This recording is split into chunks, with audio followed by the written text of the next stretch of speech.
couple weeks into that strange, in-between summer, the one after high school before life really begins, I thought I was untouchable. No classes, no schedules, just open roads and a restless kind of freedom that makes you believe nothing bad could touch you.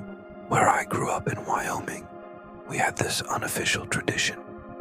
Graduates would head out to the plateaus, climb rocks, drink a little, and stare down at the world they were about to leave behind. We told ourselves it was a rite of passage, but looking back, it feels more like we were trespassing into something we didn't fully understand. There were 4 of us that day. Maya, the driver with a beat-up Jeep she treated like royalty.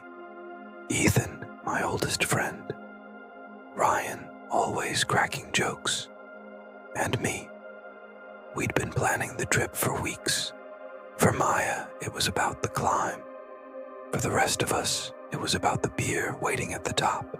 The drive out was beautiful, in that wide-open Wyoming way.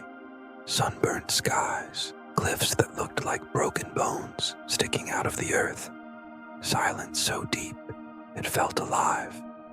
We stopped at Flaming Gorge to take in the view, but the real goal was finding our own hidden spot, something untouched. Eventually, off Highway 141, we spotted it. A jagged rock face rising up out of nowhere, tempting us. It wasn't Everest, but it was just challenging enough to feel like we'd earned the view. Maya parked in a gravel patch. We grabbed our gear and started climbing. She led the way, then me, then Ryan, and Ethan in the back, cursing under his breath, but following anyway. The top was worth every scrape. From up there, Wyoming stretched endlessly in all directions, so wide it made you dizzy. We cracked open beers, laughed, and for a moment, it felt like we were the only people left in the world. That's when I saw it. A red pickup truck tearing down the highway, dust trailing behind it like smoke. It passed Maya's Jeep, then, without warning, slammed on the brakes. Tires screamed. The truck stopped dead, then started reversing in the middle of the road. What the hell is he doing? Ethan asked. We all went silent. The truck backed into the gravel lot and parked right next to Maya's Jeep. A man got out, tall, older, heavy-shouldered.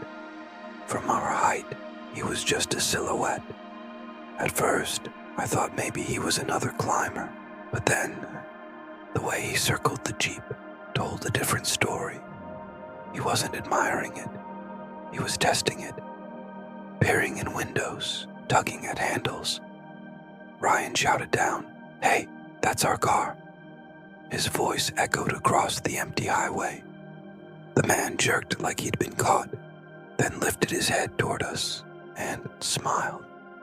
He actually waved. For a split second, I thought maybe it was nothing. Maybe he'd walk away. But instead, he kept going. Maya shouted until her voice cracked. Ethan threw in threats, swearing we were armed. That's when the man stopped and yelled back. His voice carried up the plateau like broken glass. "Me too, kid." He lifted something in the air. The shape was unmistakable. A gun. The world tilted in that moment. Time split in two. Before the gun, and after. The man began smashing at the Jeep's windows with his elbow. The sound carried all the way to the top. Dull thuds followed by the sickening crack of shattering glass.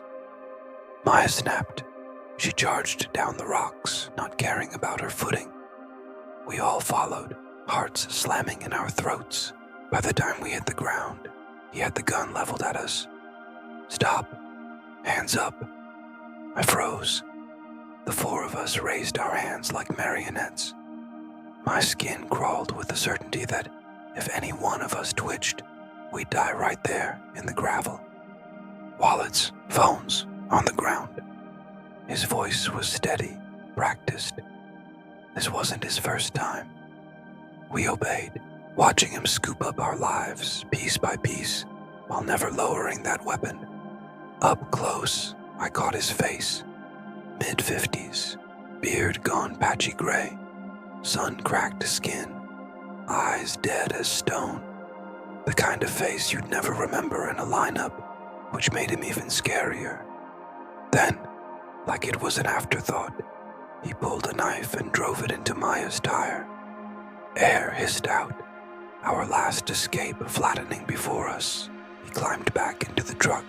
I noticed then it had no plates, and drove off. No threats, no warning, just gone. The silence afterward was unbearable. The plateau, once so open and freeing, now felt like a cage. We scrambled to fix the tire, hands shaking too hard to get the bolts right. Every minute felt like a countdown to him returning. When we finally sped off, he was long gone. By the time we reached town and reported it, the police barely pretended to care. No plates, no name, no chance. That day should have been a memory of freedom, our first step into adulthood. Instead, it was the day I learned just how quickly freedom can become a trap, and how some people out there wait for kids like us to stumble into their hunting ground.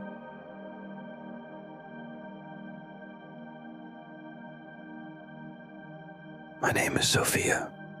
This happened 3 years ago when I was 19. My older brother Ethan had just finished college in California, and we decided to drive back home to New Jersey together. Ethan had spent 4 years collecting everything from his cramped apartment, books, electronics, furniture, so flying wasn't an option. But honestly, that wasn't the main reason for the road trip. The idea of crossing the country felt like a personal adventure, a summer escape from the walls of home and academia. We could have taken the direct route through Nevada and Colorado, but Ethan wanted to see the landscapes he'd only studied in textbooks. I'd never witnessed Zion or the Grand Canyon, so we chose the scenic southern path. Ethan insisted on renting a U-Haul instead of shipping his belongings. Typical recent graduate logic, save money wherever possible. The truck wasn't enormous, but driving it across the country made us feel like tiny voyagers on a vast, lonely road. Before we left, our parents, travel forums, and even local guides all echoed the same warning. New Mexico could be tricky. Stories of scams, petty crime, and eerie, deserted stretches weren't uncommon. Dad's advice was simple. Don't stop unless necessary. Stick to major stations and get back on the highway immediately. We agreed. Fill up in Arizona, speed through New Mexico, and rest once we hit Texas. Simple. The first part of the trip was magical. Zion's cliffs and the Grand Canyon's vastness were breathtaking. Arizona's desert had a strange beauty, the kind that makes you feel small in the grand scheme of things. But somewhere in remote New Mexico, reality began to warp. Ethan miscalculated the U-Haul's gas mileage. The gauge dropped faster than expected, 40 miles to the next station, below a quarter tank. Panic began to creep in. A small town appeared on the GPS just 10 miles ahead. It seemed harmless at first. Run-down buildings, a few locals lingering in the streets, the air heavy with an unnatural stillness. No other travelers in sight. The kind of town where the sun feels like it's hiding. At the gas station, lingering stares from a few locals made my skin crawl. One man leaned against the building, cigarette in hand, watching us in a way that was unsettling, almost predatory. I told myself it was normal, outsiders in a U-Haul, but the tension didn't ease. When we tried to return to the highway, it was as if the town itself refused to let us leave. Roads twisted, dead-ended, or led us deeper into the maze. Google Maps was useless. Outdated, glitching, dead zones everywhere. Ethan's calm facade began to crack, replaced by the kind of frustration that edges on fear. We returned to the gas station, desperate, and Ethan asked for directions. The clerk gave them, but the route was strange, unnecessarily convoluted. 17 miles away from the highway, through deserted backroads. His tone was too confident, his questions about our journey too probing. Back in the van, fear settled like a stone in my stomach. Then, a dusty pickup truck pulled alongside us. Its driver asked if we were lost.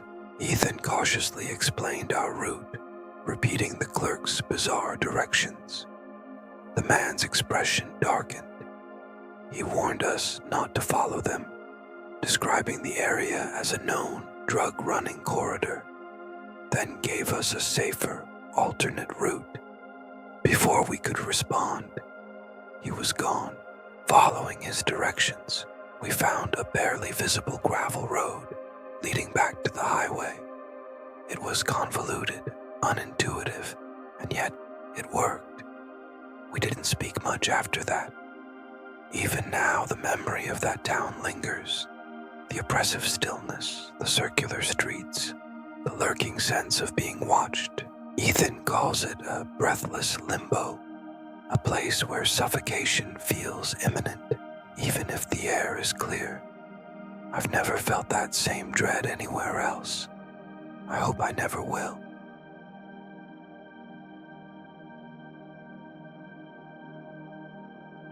Five summers ago, I traveled to Europe with my girlfriend at the time. Let's call her Lena. She had just graduated college and I had finished a year prior. Though we aren't together anymore, there's no bitterness between us. The memories of that summer, however, remain etched in my mind in a way I'll never forget. Lena was half Croatian, half Brazilian, and she'd spent years dreaming of visiting her ancestral homeland. The plan was simple in her mind: a week exploring Croatia, ending with 2 nights in Rijeka, her grandparents' hometown. She had never been there, but had grown up hearing her grandmother's stories of winding streets, sea breezes, and family history. Her excitement was palpable, a kind that made planning every detail feel urgent and vital. Money was tight, painfully so. Hotels were out of the question, and even modest hostels were too expensive. We opted for the cheapest Airbnbs and lodges we could find. 1-star ratings, blurry photos, barely functioning Wi-Fi. Yet, we didn't care. Just being there felt like a victory. Zagreb and Dubrovnik were a whirlwind of sun, history, and throngs of tourists. It was easy to blend in, find cheap food, and chase the illusion of adventure. But Rijeka was different. Nestled on the northern coast, it wasn't a tourist destination. Walking the streets, Lena and I stood out. We were clearly foreigners, and the locals' gazes lingered longer than expected. Not hostile, exactly, just heavy. Observant. Watching. Our first day passed with cautious exploration. Lena spoke enough Croatian to navigate conversations. I picked up snippets here and there. People seemed polite but reserved. The atmosphere was subtle yet unsettling, a quiet tension beneath ordinary interactions. On the second day, we ventured toward a small seafood restaurant, recommended by a local. A 15-minute walk through narrow residential streets brought us there. The place was tiny, almost forgotten, with handwritten menus and the aroma of fresh fish wafting into the street. We ordered generously, laughing at our overconfidence in a city we barely knew. Then they arrived. 5 men, rough-looking, each with the aura of danger that can't be faked. They sat just 2 tables away, speaking in low tones, occasionally glancing our way. Lena went suddenly quiet. Her eyes darted past me, tracking something invisible. She whispered almost urgently, "We need to leave, now." I froze, unwilling to question her. She was reading the room in a way I couldn't. I dropped a stack of cash on the table, grabbed her hand, and we bolted. The moment we stepped outside, I understood. The men were following. Their steps echoed in the empty streets, deliberate and measured. Heart hammering, lungs burning. I ran beside Lena, turning corners at random, hoping to reach the denser, busier part of town. Minutes stretched into a blur. Adrenaline distorted time. Finally, headlights, traffic, and other pedestrians. Safety in numbers. The men stopped, watching from a distance, their intentions clear but restrained by the crowd. We collapsed at a cafe in the main square, shaking, gasping, adrenaline still coursing. Lena hid tears behind her hand. An older Croatian man at a nearby table leaned over, concern etched into his face. After hearing our story, he shook his head. "Tourists are idiots for wandering into that neighborhood," he said quietly. "The restaurant we'd visited," he explained, "was a notorious hangout for organized crime. Police," he warned, "wouldn't intervene. The law rarely touched places like that." Then he paid for his coffee and walked away, leaving us stunned, grateful, and shaken to our core. The remainder of our trip was cautious, confined to city centers, counting the hours until our flight home. Looking back, Lena's instinct and understanding of the language likely saved us. That day in Rijeka turned a normal vacation into a life-altering lesson. In an unfamiliar place, danger can arrive in an instant, often where you least expect it. Even now, thinking about those empty streets, the lingering gazes, and the adrenaline-fueled escape, I feel the same tension tighten in my chest. It's a reminder that curiosity can carry you far, but it can also put you in harm's way, especially in a city that quietly keeps its secrets.